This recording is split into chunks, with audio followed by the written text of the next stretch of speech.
Let's get started.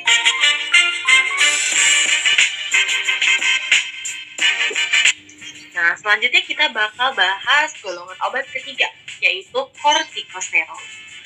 Nah, teman-teman, kortikosteroid ini efektif untuk asma karena dia bisa mengurangi inflamasi pada saluran pernapasan.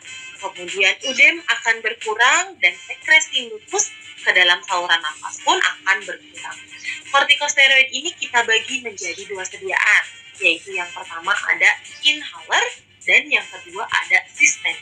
Untuk sediaan inhaler contohnya adalah budesonide dan juga fluticasone. Sedangkan untuk sediaan sistemik yaitu adalah dexamethasone dan prednisone. Nah, selanjutnya kita bakal bahas mengenai mekanisme obat dari kortikosteroid. Nah, kalau teman-teman bisa lihat nih pada gambar, jadi kortikosteroid itu berperan untuk menghambat produksi sel-sel inflamasi. Sel-sel inflamasi itu seperti apa? Seperti penarikan eosinofil pada daerah inflamasi, kemudian dia bisa mengurangi jumlah sitokin dari limfosit dan makrofag. Kemudian kortikosteroid juga bisa mengurangi jumlah makrofag. Dia bisa menurunkan jumlah sel dendritik.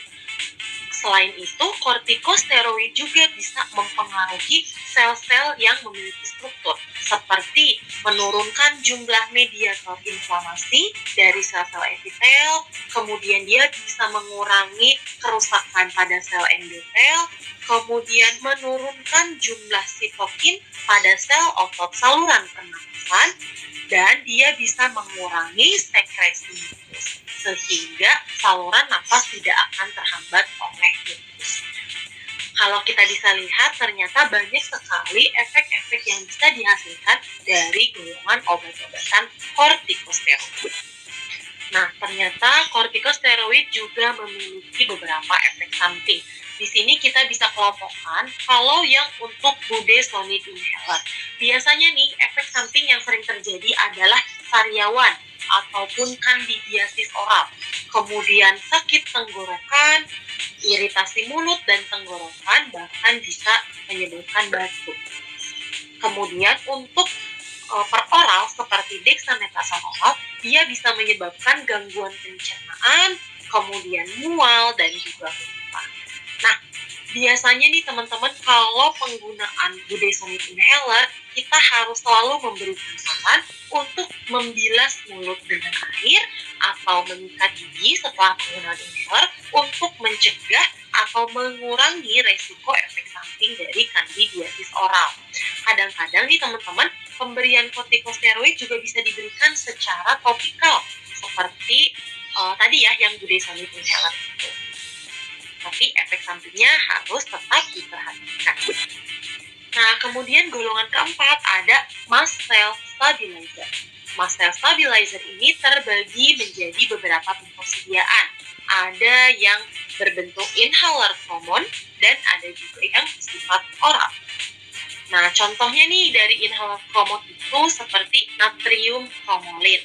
Kemudian untuk yang oral contohnya adalah ketotifen. Nah, lalu gimana nih kerja dari mast cell stabilizer ini?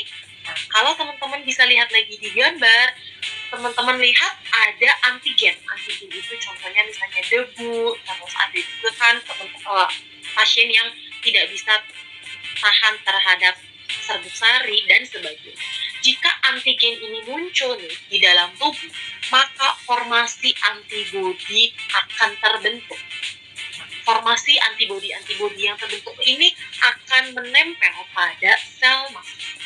Nah, paparan antigen yang terus-menerus datang, kemudian formasi antibodi yang terus-menerus dibentuk, dia akan membentuk kompleks, yaitu antigen dan antibodi. Jadi nanti antigen akan menempel pada antibodi.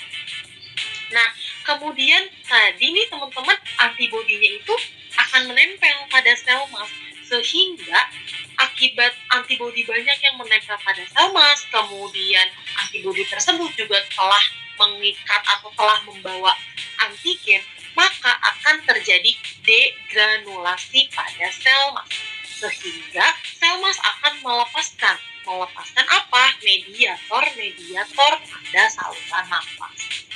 Nah, sedangkan mekanisme dari kerja natrium kromolin ini di mana? Ternyata natrium kromolin ini akan menghambat degranulasi mast cell dan menghalangi pelepasan mediator inflamasi. Contohnya seperti histamin dan SRSA atau slow reacting substance anaphylaxis. Nah, jadi saat natrium kromolin itu ada di dalam tubuh, dia akan menghambat pelepasan mediator inflamasi pada sel. Nah, tapi teman-teman tetap mast cell stabilizer juga memiliki beberapa efek samping.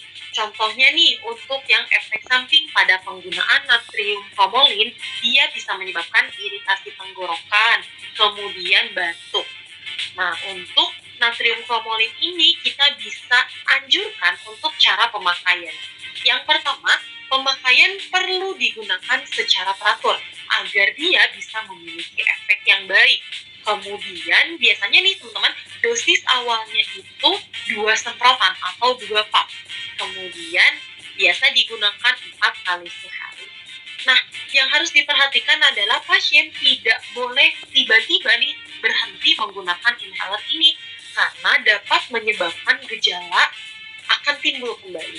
Kemudian jika dirasa asma sudah konsisten ataupun sudah bisa ditanggulangi, maka dia bisa dikurangi nih dosis. Nah, namun pengurangan dosis yang dilakukan adalah harus secara bertahap. Jadi nggak boleh tiba-tiba dari dosis tinggi langsung turun ke dosis rendah.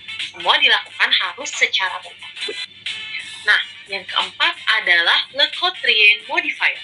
Nah, leukotriene modifier ini juga terbagi menjadi 2. Untuk yang inhaler itu contohnya adalah lipooksigenase seperti Xylitol. Kemudian yang kedua ada leukotriene reseptor antagonis. Leukotriene reseptor antagonis ini contohnya adalah Montelukast dan Zafirlukast. Nah, kemudian bagaimana nih kerja dari leukotriene modifier ini? Nah, teman-teman, sekarang kita bakal bahas mengenai mekanisme obat dari leukotriene modifier. Kalau teman-teman bisa lihat nih, jadi suatu fosfolipid itu dia akan berubah menjadi asam arakidonat dengan bantuan fosfolipase A2. Asam arakidonat ini akan dikonversi menjadi prostaglandin dan tromboxan atau dikonversi menjadi leukotriene sistemik seperti LTC4, LTB4, dan LTE4. Nah, asam arakidonat yang dikonversi menjadi leukotriene sistemik ini dibantu oleh suatu enzim yang bernama enzim 5-lipooksigenase. Nah, jika leukotriene sistemik ini terbentuk atau dia bisa berikatan gitu ya dengan reseptor, maka akan terjadinya inflamasi. Sehingga di sini nih kerja dari obat Xylitol dibutuhkan. Nah, nanti nih Xylitol ini akan menghambat pembentukan enzim 5-lipooksigenase sehingga asam arakidonat tidak akan dikonversi menjadi leukotriene sistemik. Nah, kemudian bagaimana nih jika sekarang leukotriene sistemik sudah terbentuk? Nah, jika leukotriene sistemik sudah terbentuk, dia akan berikatan dengan reseptor sistemik leukotriene. Akibat dia berikatan akan menyebabkan obstruksi saluran nafas. Kemudian akan menyebabkan pula inflamasi. Sehingga Montelukast di sini dibutuhkan. Montelukast akan menghambat reseptor leukotriene sistemik. Sehingga nanti leukotriene sistemik ini tidak punya tempat untuk berikatan karena reseptornya sudah dihambat pembentukannya oleh Montelukast. Akibatnya apa yang akan terjadi? Yang akan terjadi inflamasi tidak akan terbentuk. Nah, kemudian kita bakal bahas nih bagaimana cara menggunakan leukotriene modifier. Leukotriene modifier kita bagi 2 kan ya, ada yang Montelukast. Nah, di sini kita hanya fokus pada Montelukast saja. Montelukast ini harus diperhatikan karena dia punya efek samping infeksi pernafasan, kemudian nyeri perut, dan juga sakit kepala. Sehingga tata cara penggunaan Montelukast harus diperhatikan. Tata cara penggunaannya kita bisa arahkan atau berikan saran diminum secara teratur dan sebaiknya diminum pada malam hari. Kemudian tablet bisa diminum sebelum atau setelah makan. Selanjutnya golongan obat ke-6 yaitu ada metilsantin. Metilsantin dia dibagi menjadi dua rute. Yang pertama ada rute oral, kemudian ada juga yang parenteral. Untuk yang rute oral, sediaannya contohnya adalah theophylline. Kemudian untuk yang parenteral, contohnya adalah aminofilin injeksi. Nah, kemudian bagaimana nih cara kerja dari metilsantin? Teman-teman lihat lagi di gambar. Jadi nih teman-teman, kalau pada fisiologi orang normal, adenyl siklase atau AC akan mengkonversi suatu ATP, adenosin trifosfat, menjadi CAFP atau cyclic adenosine monofosfat. Kemudian dengan bantuan enzim fosfodiesterase, dia akan terkonversi kembali menjadi AMP. Nah, di sini nih kerja dari theophylline. Theophylline akan menyebabkan relaksasi otot polos bronkus, terutama bila otot bronkus dalam keadaan konstriksi. Nah, teman-teman, theophylline ini akan menghambat pembentukan enzim PDE atau enzim fosfodiesterase. Nah, sehingga yang akan terjadi adalah di dalam cyclic cell akan menumpuknya GMP dan juga AMP. Akibatnya apa nih saat GMP dan AMP menumpuk di dalam sel?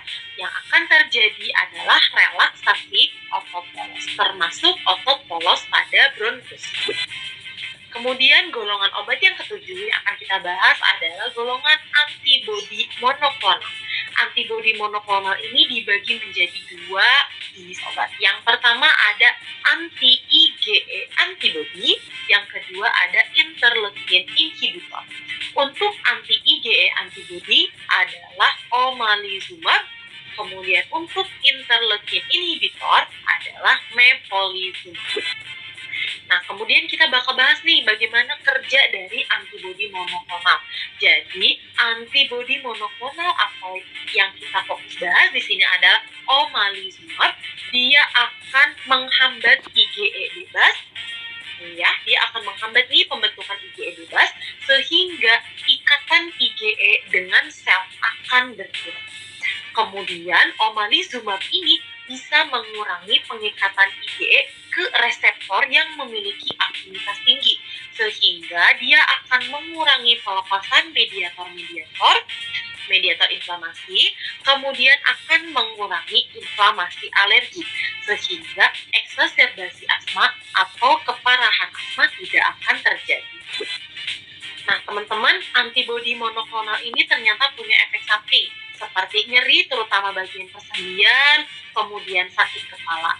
Dan cara pakainya ini, injeksi dalam bentuk serbuk kering harus dilarutkan dulu dengan pelarutnya dan disuntikkan secara subkutan. Nah, teman-teman, gak kerasa kita udah membahas 7 jenis obat asma. Dan kita juga sudah bahas dari mulai contoh-contoh obatnya, kemudian bagaimana dia bekerja, dan yang terakhir adalah efek samping pada obat-obatan golongan asma. Nah, semoga teman-teman bisa memahami lebih baik ya untuk materi asma. Nah, di sini ada beberapa referensi yang bisa teman-teman gunakan jika teman-teman masih kepo nih tentang